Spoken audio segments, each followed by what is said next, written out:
Step 1 to check Mexico's national government debt. If this helped, drop a like, share the video, and subscribe for more. Create content effortlessly. Click the link down below and enjoy the tutorial. Is go to this website, www.ceicdata.com.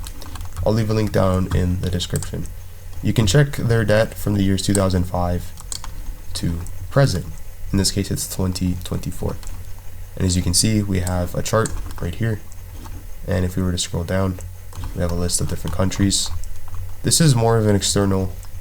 It's an extensive website because you can check their key series, and basically you can check the tax revenue in USD, the tax revenue growth in percentages, their total amount of exports, their total amount of imports, and it's just all of the data that you would like about this country if you would like.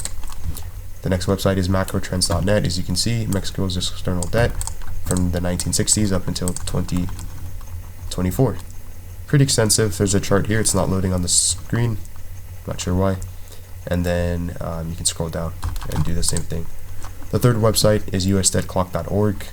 One of my favorite because it shows all the different countries' debt in real time, as you can see. So if we were to scroll down, we should be able to see Mexico on here. And Mexico is towards, where is it? Okay, it's below Korea and above Netherlands. $995 billion in national debt. And it even shows their population to the left and other useful information completely for free.